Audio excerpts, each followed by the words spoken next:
여러분 안녕하세요. 아침밥 왔습니다. 예레미야의 삶을 보면요, 하나님의 메시지를 그대로 투영해내고 있습니다. 그리고 하나님의 아픈 마음을 느끼기 위해서 그의 삶도 굉장히 아팠습니다. 그런 글을 보면서 우리의 삶이 어떠해야 되는지 다시 한번 생각하게 되는 아침입니다. 온몸으로 심판의 메시지를 전하고 있는 예레미야, 한번 들어가서 만나볼까요? 자, 13장 시작부터 예레미야는 행동으로 하나님의 메시지를 선포하고 있습니다. 이것을 우리는 행동 예언이라고 합니다. 자, 그의 첫 번째 행동 예언 들어가서 볼게요. 13장 1절, 여호와께서 이와 같이 내게 이르시되 너는 가서 뱃띠를 사서 내 허리에 띠고 물에 적시지 말라 하시기로 내가 여호와의 말씀대로 띠를 사서 내 허리에 띠니라. 네, 하나님께서 뱃띠를 사서 허리에 묶으라고 하세요. 그리고 물에 적시지 말라고 하세요. 그래서 예레미야가 그대로 하죠. 예. 그리고 3절, 여호와의 말씀이 내게 다시 임하여 이르시되 너는 사서 내 허리에 띈 띠를 가지고 일어나 유브라데로 가서 거기서 그것을 바위 틈에 감추라 하시기로 내가 여호와께서 내게 명령하신 대로 가서 그것을 유브라데 물가에 감추니라.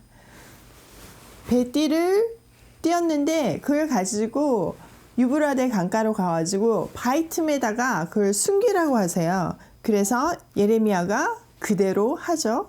그러니까 그의 행동, 시각적인 행동을 통해서 하나님께서 메시지를 주고 계십니다. 6절, 여러 날 후에 여호와께서 내게 이르시되 일어나 유브라데로 가서 내가 내게 명령하여 거기 감추게 한 띠를 가져오라 하시기로 내가 유브라데로 가서 그 감췄던 곳을 파고 띠를 가져오니 띠가 썩어서 쓸 수 없게 되었더라. 네, 띠를 사서 감추라고 했는데 감춰서 시간이 지나고 꺼내보니까 이미 썩어서 쓸 수가 없게 된 그 모습을 본 건 거죠. 이게 그의 행동 예언이었습니다. 유다가 얼마나 부패하였는지를 시각적으로 보여주고 있는 것입니다. 8절, 여호와의 말씀이 내게 임하니라 이르시되 여호와께서 이와 같이 말씀하시니라 내가 유다의 교만과 예루살렘의 큰 교만을 이같이 썩게 하리라. 하나님께서 유다와 예루살렘의 교만, 하나님을 인정하지 않는 것을 이렇게 썩게 할 것이라는 겁니다. 10절, 이 악한 백성이 내 말 듣기를 거절하고 그 마음에 완악한 대로 행하며 다른 신들을 따라 그를 섬기며 그에게 절하니 그들이 이 띠를 쓸 수 없음 같이 되니라. 그들이 이렇게 썩게 된, 그러니까 쓸 수 없는 띠가 된 것은 우상 숭배 때문이라는 건 거죠. 11절, 여호와의 말씀이니라. 띠가 사람의 허리에 속함 같이 내가 이스라엘 온 집과 유다 온 집으로 내게 속하게 하여 그들로 내 백성이 되게 하며 내 이름과 명예와 영광이 되게 하려 하였으나 그들이 듣지 아니하였느니라. 네, 하나님께서 띠가 사람의 허리에 속한 것 같이 이스라엘이 하나님께 속한 백성이 되게 하셨다고 합니다.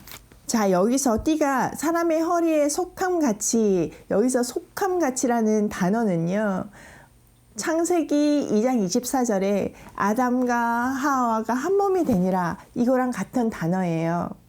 즉 하나님과 이스라엘은 남편과 아내처럼 친밀한 관계였다는 거죠. 하나님은 그들을 통해 하나님 나라 백성이 되게 하며 그들로 하여금 하나님의 이름과 명예와 영광이 되게 하려는 꿈을 꾸셨습니다.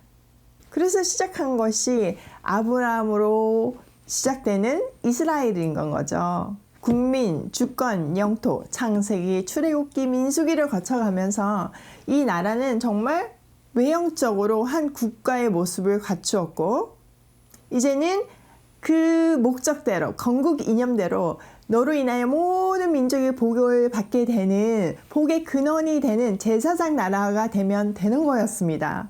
그런데 그 완성된 나라가 부패해 버렸다는 거예요. 하나님의 영광이 아니라 하나님의 수치가 되어 버렸다는 겁니다.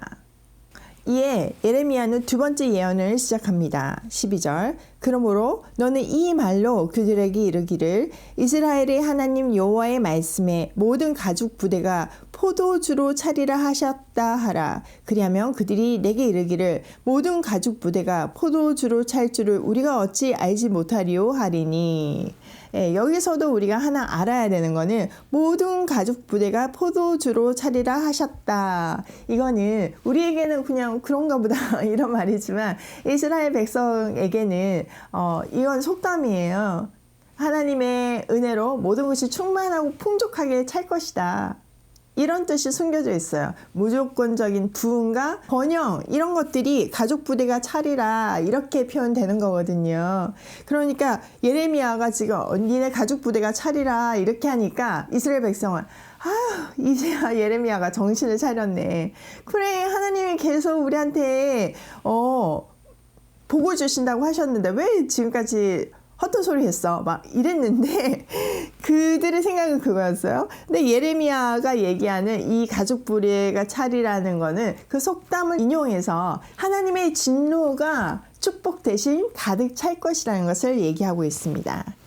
자 13절. 너는 다시 그들에게 이르기를 여호와의 말씀에 보라. 내가 이 땅의 모든 주민과 다윗의 왕위에 앉은 왕들과 제사장들과 선지자들과 예루살렘 모든 주민으로 잔뜩 취하게 하고 또 그들로 피차 충돌하여 상하게 하되 부자 사이에도 그러하게 할 것이라. 내가 그들을 불쌍히 여기지 아니하며 사랑하지 아니하며 아끼지 아니하고 멸하리라 하셨다 하라. 여호와의 말씀이니라. 하나님께서 그 다윗 언약 가운데 있는 그들의 왕 그리고 제사장들 선지자들 하나님의 말씀을 듣지 않는 그 모든 사람들을 취하게 할 것이라는 겁니다. 그리고 적이 이르기 전에 서로 쳐서 아버지와 아들 사이에도 서로 미워하고 치게 하는 그런 사회가 임하게 될 것이라는 거예요. 그런 상황이니 그들의 삶이 얼마나 피폐하고 슬프겠어요. 근데 하나님께서 불쌍히 여기지도 않고 사랑하지도 않고 아끼지도 않고 반드시 멸할 것이라고 이렇게 얘기하고 계시는 겁니다. 자 15절. 너희는 들을지어다 귀를 기울일지어다 교만하지 말지어다 여호와께서 말씀하셨습니다. 그 가운데도 다시 한번 외치는 거예요. 돌아와라. 제발 지금이라도 들어라. 교만하지 말고 목을 뻣뻣이 세우지 말고 하나님께 엎드려라. 이 얘기죠. 제발 회개하라는 하나님의 마지막 경고이죠. 자 16절. 그가 어둠을 일으키기 전 너희 발이 어두운 산에 거치기 전 너희 바라는 빛이 사망의 그늘로 변하여 침침한 어둠이 되게 하시기 전에 너희 하나님 여호와께 영광을 돌려라. 그러니까 심판이 완전히 임하기 전에 제발 하나님께 영광을 돌리는 삶을 니네 본연의 모습을 보여라. 창조 목적대로 살아라. 그 얘기죠. 17절.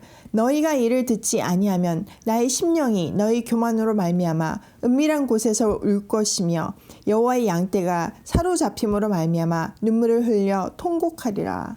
하나님께서는 그들의 반역 때문에 우실 거라는 겁니다. 너무 가슴이 아파서 아무도 보지 않는 곳에서 울 것이라는 거죠. 통곡할 것이라는 거죠. 18절. 너는 왕과 왕후에게 전하기를 스스로 낮추어 앉으라. 관 곧 영광의 면류관이 내려졌다 하라. 네겝의 성읍들이 봉쇄되어 열자가 없고 유다가 다 잡혀가되 온전히 잡혀가도다. 자, 왕과 왕후 이거는 교만한 유다의 상징으로 표현하고 있죠. 그들에게 스스로 낮추어 앉으라는 건 거예요. 영광의 면류관이 이미 벗겨졌으니까 이제 회개할 준비를 하고 심판을 받을 준비를 하라는 겁니다. 그리고 네겝의 성읍들이 이제 다 봉쇄되었으므로 그 누구도 잡혀가지 않는 자가 없다는 거예요. 온전히 잡혀갈 것이라는 것을 예언하고 있습니다. 자, 20절부터 마지막까지는 이제 그렇게 심판당한 예루살렘의 어떤 비참한 상황, 수치 이런 것들을 설명하고 있습니다. 20절. 너는 눈을 들어 북방에서 오는 자들을 보라. 내게 맡겼던 양떼, 내 아름다운 양떼는 어디 있느냐. 북방에서 적들이 쳐들어올 때 그들의 소유, 아름다운 양떼 이런 거 다 없어진다는 거죠. 21절 너희 친구 삼았던 자를 그가 내 위에 우두머리를 세우실 때 내가 무슨 말을 하겠느냐? 내가 고통에 사로잡힘이 상고를 겪는 여인 같지 않겠느냐? 동지였고 우방이었던 나라가 쳐들어와서는 그들의 머리가 되고 그들을 점령하게 된다는 거죠. 그때 그 고통이 마치 해산하는 여인처럼 너무나 고통스러울 것이라는 겁니다. 22절 내가 마음으로 이르기를 어찌하여 이런 일이 내게 닥쳤는고 하겠으나 내 죄악이 크므로 내 치마가 들리고 내 발꿈치가 상함이니라. 죄악이 너무 크기 때문에 포로 잡혀가서 노예가 되는 치마가 들리고 발꿈치가 상하는 그런 비참한 상황이 그들에게 임할 것이라는 겁니다. 23절 구스인이 그의 피부를 표범이 그의 반점을 변하게 할 수 있느냐 할 수 없을진데 악에 익숙한 너희도 선을 행할 수 있으리라. 네, 검은 흑인들이 피부를 하얗게 할 수 없고 표범이 반점을 지울 수 없는 것 같이 악에 너무나 익숙한 이스라엘이 선을 행할 수 없는 상태에 이르렀다는 겁니다. 24절 그러므로 내가 그들을 사막 바람에 불려가는 건물같이 흩으리로다. 그래서 흩을 수밖에 없다는 거죠. 25절 여호와의 말씀이니라 이는 내 몫이요 내가 헤아려 정하여 내게 준 분깃이니 내가 나를 잊어버리고 거짓을 신뢰하는 까닭이라. 내가 너희에게 준 몫이고 분깃인데 결국 그 기준인 하나님을 신뢰하지 않고 그것을 주신 분을 인정하지 않을 때 하나님께서 그 모든 것들을 흩으신다는 거죠. 26절 그러므로 내가 내 치마를 내 얼굴에까지 들쳐서 내 수치를 드러내리라. 노예 신세가 된다는 겁니다. 바벨론에 끌려가서 바벨론 포로로서 노예 신세가 된다는 거죠. 27절 내가 너희 간음과 사악한 소리와 들의 작은 산 위에서 내가 행한 음란과 음행과 가정한 것을 보아노라. 화 있을진저 예루살렘이여 내가 얼마나 오랜 후에야 정결하게 되겠느냐 하시니라. 이스라엘 사람들이 우상을 숭배하는 모습이 마치 발전기의 짐승이 절제하지 못하는 모습과 너무나 동일하다는 겁니다. 그 모습을 다 보았기 때문에 하나님께서 진노하실 수밖에 없고 돌아오게 하기 위해서 심판을 주실 수밖에 없다는 겁니다. 아무리 말을 해도 듣지 않으니까 이제는 회초리를 들 수밖에 없다는 것이 하나님의 심정인 겁니다. 이 메시지는 바벨론의 침공이 시작된 이후에 선포된 메시지라고 많은 학자들이 얘기하고 있습니다. 그러다 보니까 메시지가 굉장히 강하고 절박하고 다급함이 잘 담겨져 있습니다. 놀라운 것은 이 메시지를 듣고 적들이 쳐들어오는데도 이스라엘 백성들이 듣지 않는다는 겁니다. 회개하지 않는다는 겁니다. 하나님의 메시지를 들을 수 있는 것이 얼마나 큰 은혜인지를 가르쳐주는 본문입니다. 메시지를 전해야 되는 우리가 귀를 닫고 눈을 닫고 하나님을 거부하는 교만을 행할 때 우리에게도 동일하게 임할 심판의 메시지인 것입니다. 하나님은 동일한 본문을 가지고도 우리 각자에게 각자 다른 메시지를 주십니다. 우리가 각자 다른 메시지를 받았다 할지라도 중요한 것은 들어야 되는 거예요. 그래서 우리의 행동으로 보여내야 되고 우리 삶에 적용해야 되는 건 거예요. 마음을 돌이키고 하나님의 뜻대로 가야 되는 건 거예요. 그것이 그렇게 할 수 있는 것이 가장 큰 축복이고 은혜입니다. 오늘도 하나님께서 주신 말씀으로 내 마음밭을 갈아엎으며 뿌려주신 말씀의 씨앗을 심고 고고싱입니다.